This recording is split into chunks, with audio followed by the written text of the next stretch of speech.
Hi, and welcome to this episode of Brainy Moms, brought to you today by Learning RX Brain Training Centers.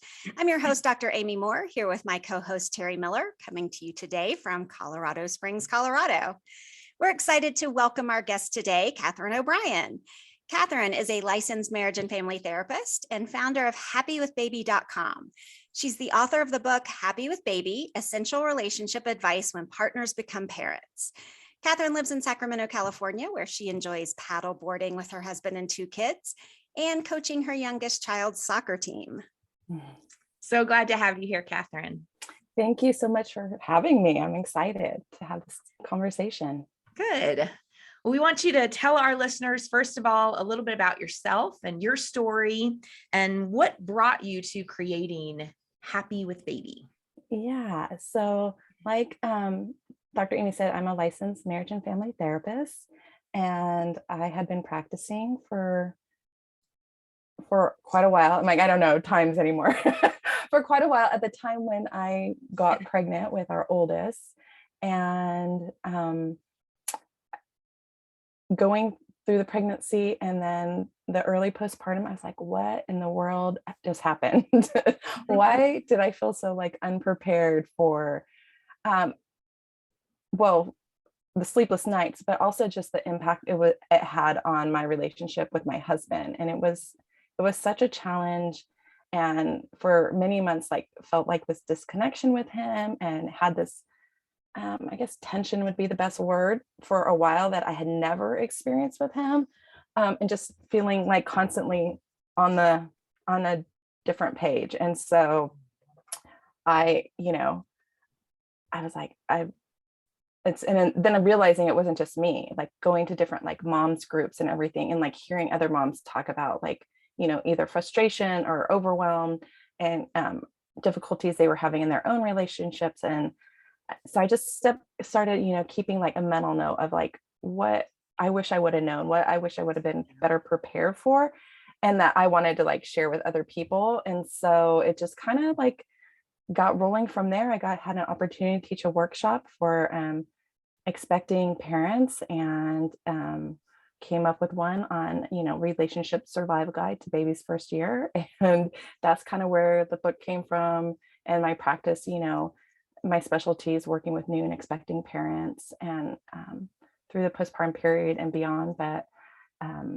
just like, I loved it. Like I knew, like I had always known I wanted to be a therapist, and went straight through college to do that. But then I really found my passion when I realized like, this is what I want to do. Like, these are the people I want to help, We found it so unique that was your focus. There's so many books written about how to raise your kid and, guidance and discipline and, what do you feed them? And, but to actually see that you wrote specifically about relationships and self-care related to, becoming new parents, we just found was super novel. And that's why we wanted to talk to you. So you say there are 3 essential questions that new parents need to ask themselves every day. In fact, you structure your book around these 3 questions. And so the first is, what will you do to take care of and reconnect with yourself? Yeah. So what does that mean, and why is that important? Well, I think, it's important because I think it's hard to do anything else if on a sustainable level, like you can, and people do it all the time without, but I feel like it's difficult when we're not checking in with ourselves. And, I'm seeing more and more like overwhelmed, burnt out, tired parents all the time that that aren't doing sometimes the basic essentials to take care of themselves, but even like other things, more fun, or things that, kind of, that make them who they are, that they enjoy doing outside of their being a partner or being a parent. So I think it's really important that we continue, like some people have never done it, but, that we really feed into like taking care of ourselves, making sure that we're getting enough sleep, making sure that we're getting some sort of movement that we enjoy doing, whatever that looks like for you, making sure you're eating 3 meals a day or whatever that looks like for you. But, I talk to moms who are like, they don't eat all day. And then they're finally, the kids are in bed and they're like eating, leftover like goldfish or something that's sitting in the couch. I don't know. I mean, not that bad, but like sometimes they're just sometimes not bad. They'll do everything. Like they're the, and oftentimes they're the moms that are like, oh yeah, I'm pureeing the food so they, get organic, but they're not doing any of that for themselves. So I'm like, what if you also, maybe you're not pureeing the food for you, but you're like eating the actual food as you puree for your kids or whatever that looks like. You deserve that too. You deserve like good quality like food on a regular basis. So and you deserve a shower. You deserve a shower. And I don't know if you ever hear this too, but like, I'll talk with new parents and they're like, well, my partner, they seem to work out and get a shower and, get to start their day like that. And like, I'm like barely get a shower. And like, how is that? It's not fair. And I'm like, because they just take it. They're like, I'm not waiting for an invitation to go take a shower. Like if I need a shower, I need a shower. It's like, then you say like, if you have the baby, it's like, okay, now I'm going to go take my shower. Like don't wait for a written invitation because you're not going to get it, but just take it. Like if that's what you need, if that's when you need it, go do it and have that shower. Yeah. Yes. I can remember with my first child, newborn, my husband took 6 weeks off, or no, I'm sorry. He took 2 weeks off and then went back to work. Yeah. And so I took 12 weeks off. And so he would come home from work and I would literally hand kale to him. Here you go. And then I would go take my shower. So like I watched the clock until 4:45 every day because I'm like, okay, in another hour, I'm going to be clean. Yeah. Right. You're like, I will feel better. Yeah. Well, I mean, and sometimes it's as small as, can I just go poop? Yes. Right. Like, I'm so sorry, but I need to poop and I just really don't want to do it with my newborn baby on my boob. Yeah. Can I just put the baby down? And you talked about this. I love that you talked about it in your book that, I guess it was one of the stories. I loved how you had advice and then you had stories from couples. And I think it was one of the stories. And it was this revelation that the mom was not able to let baby cry to take a poop. And that the dad was like, so he cried. It's not going to kill him to cry for 3 minutes, maybe 5 while I poop. Like this is okay. It's more important that my digestive tract has a chance to function. Right. And I thought that was so good that we as moms, we think, the baby can't have a moment of discomfort. Right. So that we're not miserable. Right. Well, and I think we do, I think so often I hear this, like we suffer so that other people are okay. And we can't do that. That's like not a sustainable way. What do you need? What is the care that you need for yourself? And what does that look like today? What are this? And it's, it's not always these like, like I love to get a pedicure and get my hair done, but like, clearly I'm not going to do that every day. That's not an option. But, what are the small little moments that I'm making sure that I'm taking care of myself so that like, I'm a better parent when I yell less, like I'm less snappy at my husband. Like I'm much more, a better person if I'm doing little things for myself throughout the day, whatever that looks like. Yeah. So I can remember my master's degree is in early childhood. And so I had these lofty, visions of how I was going to raise my children. Yes. And they, of course, were not going to be exposed to television before they were 5, right? Because I was going to do all of the entertaining and all of the developmental interactions. And so I realized very quickly that baby videos were my friend. If I wanted a shower, if I wanted to go to the bathroom, if I needed to cook lunch, right? And so that super saucer became like my best friend. Okay, you're going in a super saucer. I'm putting on the baby Einstein video because mommy needs to do A, B, or C. And I felt this enormous amount of guilt at first doing that, right? Because my kids were not going to watch TV before they were 5. But then you think you have to survive. And so you have to manage your expectations of what that's going to look like. And I think you talk about managing expectations in your book as well. Well, and I think so many parents are doing it by themselves. Like they don't have that extra help to, that can, where that used to be the case where we we lived in these communities where people were coming over and helping you out and watching, so they wouldn't have to watch TV. But now you're trying to do it by yourself all day. And I mean, entertaining a baby all day is an exhausting task. Like, and I don't find it super enjoyable. Like, I love little moments here and there, but like constant like entertainment and feeling like we have to like, you know, perform for them. They don't need us to perform for them anyway. So it's like, yeah, what, you know, some kids can go longer periods of time, you know, babies can go longer periods of time without, but it's like, you know, you move them around, like kind of incorporate them into your day, but we don't have to like cater to their needs like constantly. Like they do okay, like making sure they're safe and comfortable, and like go to the bathroom so that your stomach's like not cramping up. Right. And that making lunch can be the entertainment, Yes, instead of it be like peekaboo, peekaboo, you know, over and over, that it can be like, here's the broccoli's going into the pot. Yes. Mr. You narrate what Spaghetti. you're doing. Yeah, You exactly. know? Yeah. So I read a study too, I think I even put it in the book, but that it is better for them to incorporate them into our lives and what we're doing than us like stopping and like having to put the, you know, let's go to this class for them, you know, the swim class, the gymnastics class, the, you know, the music class. And those are great, I think. But as for babies, I think they're better for parents to meet other parents than it's necessary for a child to be in a music class at like 6 months. right. You know, like you can put on music at home and do all those things. It's not, but but I tell parents all the time, if you want to go and meet people, then go take one of those classes. But it's not essential that if they don't get this now, they're not getting into preschool or like going to graduate, you know, high school or something. Like they will be fine without those classes. Yeah. But if you want to meet and connect with people, then go for it. Mm-hmm. I loved I know, Amy, we're skipping around a little bit, but I'm just going to go with it. Okay. I loved your section. Goodness, I don't remember which exact chapter it was, but the title of the little section was, I can do this. Wait, no, I can't.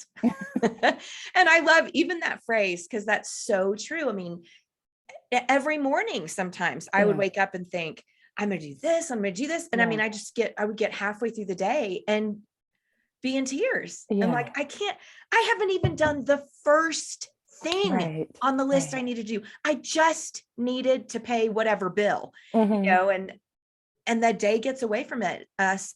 I can do this. No, wait, I can't. Yeah. And then you created that list. You talked about what is it? The customizable spreadsheet task. Task list. Yeah. And so the task list to help us understand what things we need to get done. And this is what I really loved, to be able to know what things we can ask other people to do or let them do when they ask to help. Yeah. Tell us more about that. Okay. So, you know, especially when you have a new baby, usually people come over and they're like, oh, is there, you know, they'll ask like, is there anything you need to do? And I was always like, no, others, whatever, you know, like I'm not going to impose on it. But like talking more and more with parents, and the second time around, I was like, yeah, here's what I need you to do. But talking to parents, it's like feeling bad for like giving them something. But people generally, like when I go and see my friends after that, like I generally want, what can I do to make something a little bit easier for you, you know? And I think people generally want to like support us. So I said, like, come up with a list. And I think I got this idea from a friend of mine, like write down the list of things that you're like, okay, this is what I would be comfortable having people do when they do ask. Like, maybe I don't want them, you know, folding my laundry or, you know, those kind of things, but like, can you wipe down the bathroom sink? Can you like, you know, put the dishes in the dishwasher for me? Like, what are the things? Or like sweep the kitchen floor or whatever that is, maybe run a vacuum or put the laundry into the wash. But, you know, whatever it is, like you're comfortable having people do, is like create that list and be like, okay, like, well, this is my to-do list. Like if there's anything on here you wouldn't mind helping me do, that would be great, you know? And I've found that people are like, yeah, that this has been like so helpful to them, because then it takes away from like, yes, do this exactly. Like some people are really great at that, but I know a lot of us have really struggled to ask for help and then even to accept it. But if here's a little assistance to help get it going. And then I think it's also helpful, like for you and your partner to have, figure out like what needs to get done, what are the priorities, and like, and sometimes they can even see like what you are, everything that you are trying to accomplish like during the day and that you're struggling with, and just kind of be, see things a little bit better from your perspective too. Yeah. Amy and I were talking about that list has got to be different for every person, because I know for some of us, it would be like, oh, would you come in and help me clean my house? And then for another person, it might be like, no, I would literally fall on the floor and die of embarrassment if you cleaned my house and tried to clean my house. No. Yeah. And so it's different for everyone. And we were talking about, like, think about when you have a new baby, or maybe a toddler and a new baby. Oh yeah. Think about getting your car detailed like that. They don't have to come in your house, but yes. Can you come and pick up my car and just get my car cleaned? You don't even have to pay for it. Here's the money. Yes. Go take it, get it cleaned, get the inside cleaned. And Amy, you have to tell the funny story. So we were a military family. My husband was a fighter pilot. And after 9/11 hit, the security at the, gate for the bases was really beefed up. And so they had bomb dogs and drug dogs that, would search your car before they would let you on the base in those early days after 9/11. And I had a minivan, a 2-year-old and a baby. And so every time I'd get to the gate at the base, these bomb dogs and drug dogs would search the van, but they would start eating the raisins and the Cheerios and everything that had fallen into the floor and in the seats. And then of course the dogs would get in trouble. Right? Yeah. I thought you were going there, and I'm like, I thought they were a little bit more controlled than that. Right. They're trained not to. But so I'm standing, on the road, just completely mortified that my kids have dropped all these snacks and the drug dogs are eating them. So that is, but it's incessant when you have babies. The dogs are going to be licking the biter biscuit off the side of the car. They get smeared there. I mean, that's just how it is. And so to have that prepared list, these are the things I couldn't handle you helping with. But you could bring me a meal, or I've put in my grocery order. Can you just go pick it up at the grocery store and bring it to me? Things like that. Right. Yes, exactly. Like all of those things. Yeah. All right. So the second question that you say all new parents should ask themselves is, what will you do to support and connect with your partner? So talk to us about that. Yes. So I mean, that was the challenge, my husband and I had, is like, we were doing all the things like, he took about a week and a half off, and then he kind of spread out his time after our first, so that, I think then he would get like, I would only be home a couple days a week by myself. I feel like terrified to be home alone with the baby all day. I was like, I had no idea what I was doing. I can't believe they just send you home with like no experience taking care of like an infant. But you talk about not giving you a manual. You buy a new lawnmower, you get a user manual. You buy a car, you get a user manual. They don't have a user manual when you bring the baby home. Yeah. Like, and kids to learn to drive. But I know the first time he left, we had gotten home from the hospital. I think it was the next day, and he had to go because our son was early, so he had something he had to do that he hadn't been able to get out of, and so he left me for like 2 hours, and I literally sat in the chair that we had, the special baby chair that we got, just like rocking him, hoping that he did not need anything while my husband was gone. Cause I was like, I don't know that I can help you if daddy doesn't get home, like, I don't know that I'm qualified. But anyways, so, we were doing like all the things, like he was working, I felt like I was like feeding the baby all day long. I felt like our son never stopped. Just long enough for me to go to the bathroom and, grab something to drink or whatever. I felt like I didn't even have time to eat. And he would like, my husband was like doing other things. And I felt like I was like, I remember missing him so much in those early days, like as I like sat there, like, breastfeeding our son, and it was hard, and breastfeeding was really hard. And like I was really emotional and really struggling. And just feeling like, my husband was trying to help, but it wasn't really helpful to me. And then as, time progressed, he, was back at work more full time. And I, I was doing my stuff, and just feeling like everything like we each did would like irritate each other. And we talk about this too in the book about like in the middle of the night when our son would wake up and feeling like whose turn is it to get him, and both feeling like it's the other person's turn to like change the diaper or whatever, and just being like so annoyed. And I remember he used to say this to me all the time: do you want me to get him? And I'd be like, well, you're setting me up to fail on this, like, of course I want you to get him, but I feel like if I say this, then you're going to be annoyed with me. And it's like, that's a bad question to ask. So just really we're struggling. And I remember one day we had gotten into an argument, and to this day I could not tell you what it was, but I had to go to work. I was going to work on Saturdays for a period of time because we were just kind of alternating, like I would work a few hours during the week and on the weekends. And I was bawling on my way to work because I was like, what is wrong with my husband? Like, why do we fight about like everything? And I called my girlfriend, and she was like, to this day, I'm like, oh, I'm so glad you answered that day, because I think if she hadn't, like, I'm not really sure that I would have been able to help anybody else, any of my clients. But she was like, okay, like she like listened to me, and I'm like, I don't know what I said to her, but her first question to me was like, when was the last time you went on a date? I was like, we have like a 4-month-old. Like we did go on a date for like 45 minutes on our first anniversary because our son was 3 weeks old, and we had left the house together for 45 minutes. I remember it felt like forever. But I'm like, we haven't been on a date.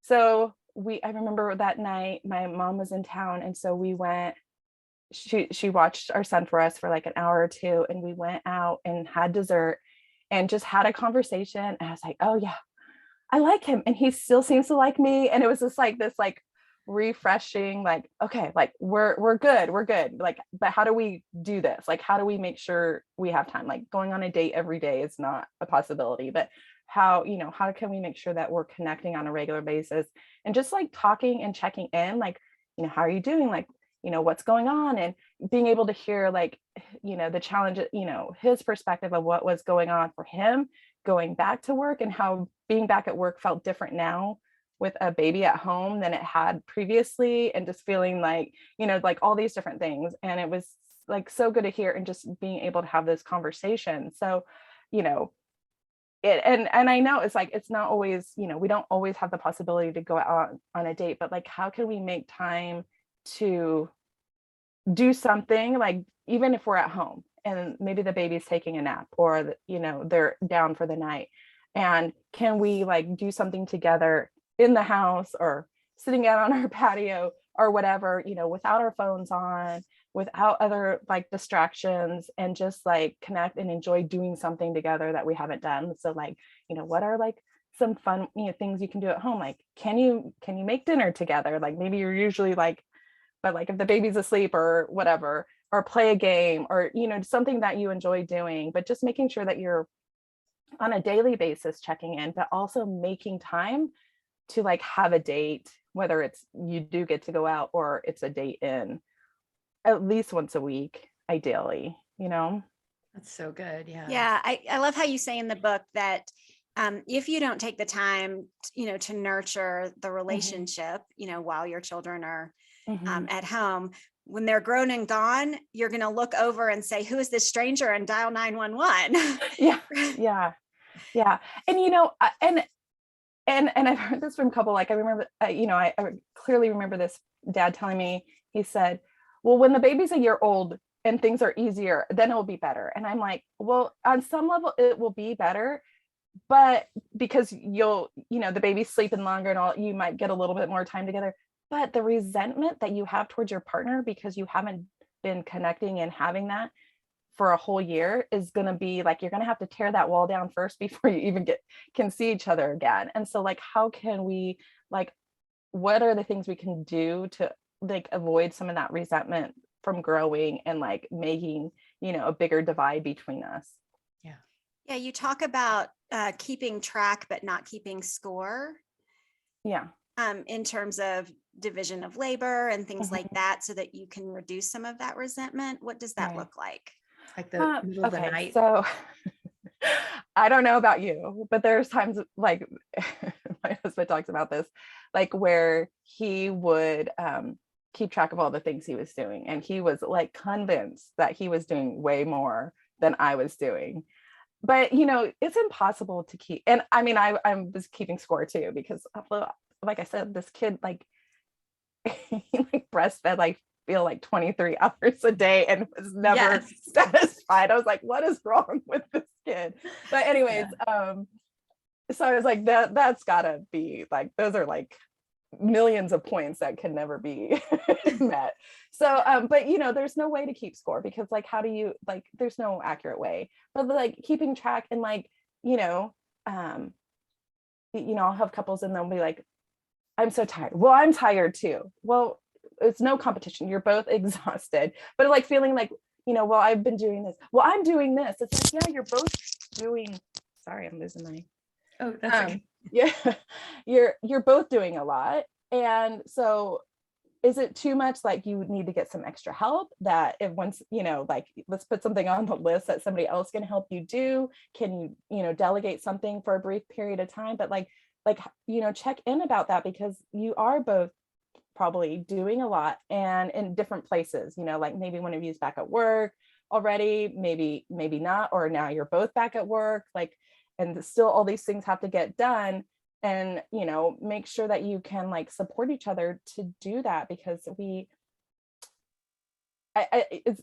keep track of what is happening, so that you know if you need extra help. Like what will happen, and I see this happen, is, you know, one parent goes back to work fairly quickly, and then the other one is home, and then they go back to work, whether it's full-time or part-time, but then they're still doing all the things they did when they were home all day with the baby, and they're like, I can't do this. So it's like, yes, you can't sustainably, like you could probably do it at the sacrifice of yourself, right?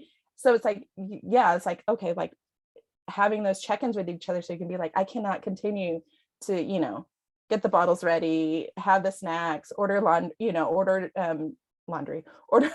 order groceries, like, you know, do all the laundry. I need help doing these things, and I need you, you know, like, I need us to figure out how we're going to work together to make sure that, you know, we can have the life that we want in a way, you know, clean laundry every day or whatever. So yeah. I remember when mine were really little, at that stage where they're up, like, you know, 3 times a night, 4 times a night, whatever. But maybe not breastfeeding. Yes. Or either I would pump, I gradually learned with my first, I didn't do this, but I gradually learned that it's helpful to pump when I can, so that I can just get a little more sleep. Yes. And, you know, my partner can give a bottle in the night. And somewhere along the way, we learned that it was much more effective to trade off nights instead of trade off times in the night. Because if you're trading off times in the night, you know, like I get up at 3, you get up at 5, or, you know, you do midnight, I do 4, you know, whatever. Then you're both exhausted. Yes. Instead of, if you trade off nights, one of you is sane the next day. Right. So that which is essential, that one of you is. Well, we tried that, you know, in the middle of the night, switching times, and it was always like 3 o'clock, and I mean, almost consistently our oldest would wake up at like 2:58. So then it's like, well, not my turn is on 3 o'clock yet. You know, like, whose turn is it then? And we both realized, and I'm like, well, if I don't move, he'll think I'm still asleep, and so he'll have to get up, you know. Oh my goodness. Like being able to do that, or like what we realized, like the second time, is I would go to bed, like I would feed our youngest, then I would pump a little bit more, and then I'd go to bed early enough so that he would get that first feeding, and then I would do after. And I'm like, oh my gosh, it felt so much better. Like I always like tell people, like, if you can both figure out how you're going to get at least a, you know, 5 to 6 hour chunk of sleep in those early months, you know, like, it's not ideal, but it's easier to cope than when you're getting anything less than that on an ongoing basis. Yeah. Right. And then I think you also have to say, okay, we can make this plan, but inevitably, this baby's routine is going to change 3 weeks from now. Right. And so, and every child is different. I mean, absolutely. My oldest, was like what you were describing. I mean, he nursed for 45 minutes every hour and a half. Like, we'd just sit there and go again, like, really? So I was psychotically sleep deprived. With my second, he slept through the night, the first night home from the hospital, right? So nobody had to get up. And then with my third, I was a little bit older. And so my husband would get up and just bring him to me and go back to sleep, and I would nurse him, and that was the routine. He's like, if I feel like it's the only thing that I can help with since you're breastfeeding. So I'm just going to bring him to you and I'll go back to sleep. And that worked out as well too, but they were all so different. Right. It's a good point. Yeah. You can't think that you can't create a plan and think, we are sticking to this plan till the baby's a year old. Well, it's because of the nightmare that happened with our first one, nursing so long, so often. I said, okay, the second one, we are putting on a schedule. So I studied the Growing Kids God's Way, the Baby Wise, plan where, you put them on a schedule every 3 hours from the first night. Right. And I mean, I was studied, ready, armed with this plan, and he slept all night. The first night, like we had to wake him up to feed him the next morning. And so I'm like, wait a minute, I did all this preparation and I didn't even need it. Right. So he knew that he was supposed to sleep. Exactly. He read it all during the pregnancy. I can remember the nurse at the hospital bringing him to me that first day and saying, okay, it's time to feed him. And I said, no, it's not. I'm putting him on a 3-hour schedule. And like getting in an argument with her and pulling rank and telling her, I'm a child development specialist and I know that, and I finally checked out of the hospital early because I didn't want to be bossed around by the nurses who thought they knew what I should be doing with my sleeping baby. Right. Y'all, sorry, I am not advocating for anyone to check out early of the hospital. I'm just saying that we have these expectations and the baby's going to make the decision for you. Right. Well, and I think that's where it goes back. It's good that you're checking in on a regular basis with your partner, because it is going to shift and change. And it's like, maybe you are doing the alternate nights, but they've got a big meeting or you've got a big meeting the next day and you're like, I can't do it tonight because I've got to be prepared, like we've got to shift, or, the baby's schedule keeps changing. It's like, okay, we've got to figure something else out because like, I feel so like unrested, and he seems, the baby seems to be on this like every 2 nights or whatever they do, they mix things up all the time, and you just have to be adaptable. Well, so the third question, which we're kind of already talking about, is connecting with baby. Yes. Talk about that. Yeah. So I didn't used to ask, well, in the very beginning, I didn't ask that question because it didn't seem like, I didn't see it as like, that was the problem. That's a problem that we're not doing. Like, cause we're doing everything for baby typically. But then the problem that I was seeing was maybe one of us, and I won't say who normally does this, but you can imagine one of us is doing all these things. And then when our partner comes in and is trying to help, we critique how they do things and we micromanage them. And sometimes they feel like pushed out. So it's like, no, you both need to be having your relationship with the baby, whatever it looks like. And it's going to look different. And the baby's going to have different experiences with the way diapers are changed and the way that you play and the way that you feed. And that's all okay. And in fact, it's really good for the baby to, have different parenting styles, right?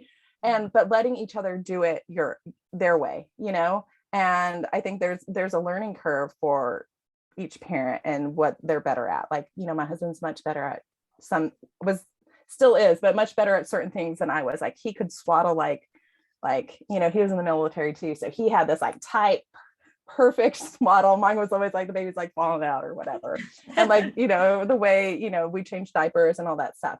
And it's fine, but like not hovering over what our partner is doing, because if the baby's in distress, like I had a mom tell me that. She said, because they had come to our workshop and she had told me that she remembered like her husband was changing a diaper and she kind of started to swoop in to be like, oh, like I'll do it, because she could hear the baby crying. And then finally she's like, no, she heard us telling him like, don't do that, because let him figure out how he needed to do it. And so she's like, I stepped back.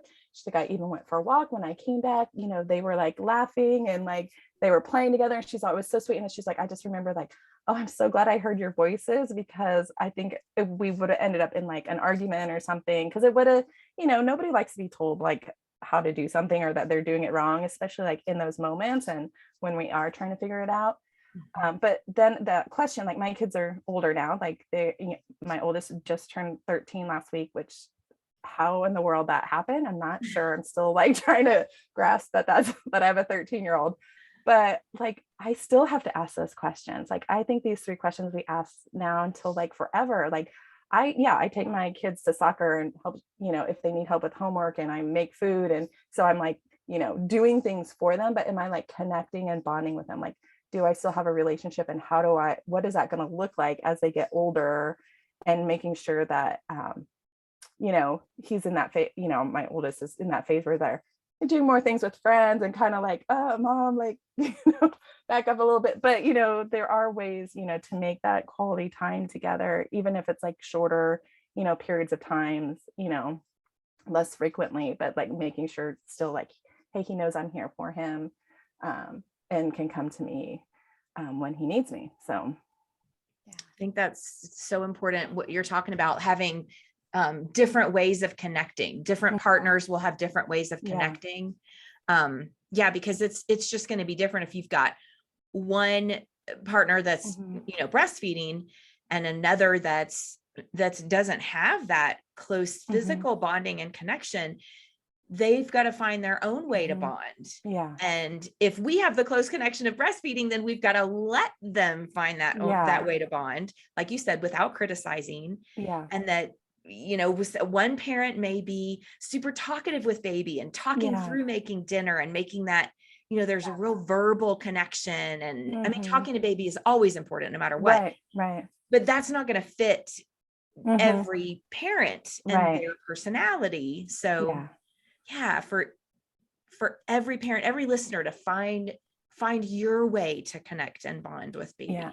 And we don't have to be good at like all the things, you know, like, I mean, I think that's where it's like, let us each find the thing that we're good at. Like my husband I remember him like playing with them, and he was like so good and so creative, like, you know, on the floor, and they'd set up like all these little, you know, people things they had, and they would do all the, you know, and they would do that for like ever, like on the weekends and stuff, or, you know, even like during the week. But I can talk, and I can sing songs and make songs out of like anything. My ability to rhyme is pretty amazing. And so it's like, I will sing the kids a song for almost anything. But it's like, but yeah, please don't make me sit on the floor and play for any length of time like that. It just makes me feel like I get bored really easy. And then I'm like, feel like I'm not interested. And I feel like then they sense it. And I'd be like, then I feel guilty, and I would try. And, you know, but it's like, but I can talk to them and have them help me like in the kitchen or whatever, and sing songs, and that's fine too, you know. So it's like, figure out what it is that you like doing and like build on that. But you don't have to be good or even want to do like all of those things. So yeah, you have this amazing quote in your book. I'm going to read it on grace and permission. So you say you will never be able to do it all. And so you need to let go of that impossible standard. You need help, you need support. Sometimes you just need a break. And some days you'll be better at self-help than others. And that's okay. Remember, your children, your partner, and your friends don't need you to be perfect. They need you to be real. So good. And so I just love that you're advocating for that authenticity, right? That, you know, you're not going to be the one that feels comfortable playing on the floor, but you are. Like, what makes you real and what makes you feel comfortable is that talking and singing with your child. And so, you know, perfection isn't what your child needs. They just need you. Yes. And believe me, I don't have the best singing voice. And children don't care. No, they don't care. They don't care. Right. So like I used to teach early childhood teachers, right? And that was one of the biggest fears that they would share is leading songs in a preschool classroom. And I would just say, children don't care what your voice sounds like. They just want you to connect. Yes. So yeah. And I think that's the thing about kids. Like, I mean, like I can be critical of myself.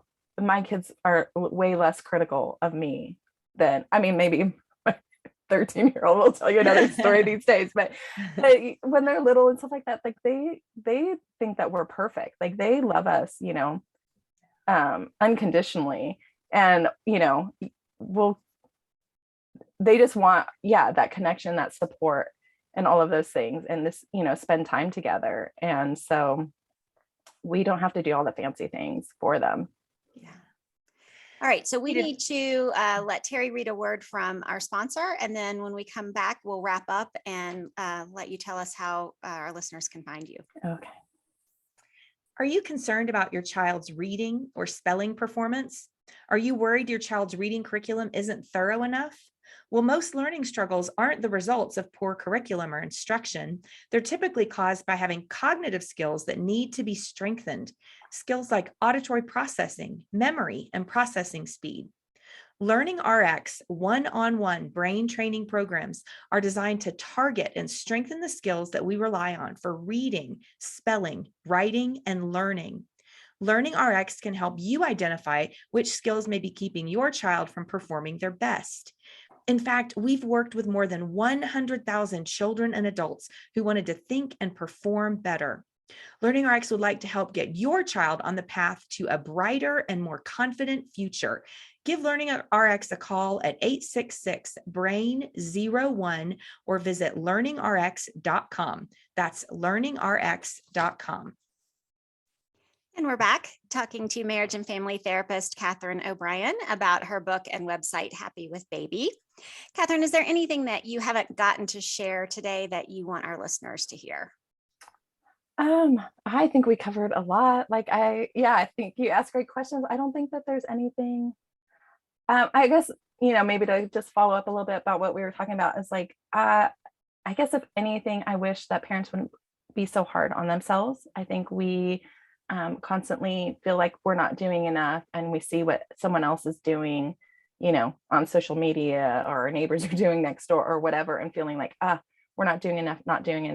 And typically I'll tell parents, if you're worried that you're not doing enough, you're probably doing way more than you need to be doing. And but what your family needs and what somebody else's family needs are going to be different.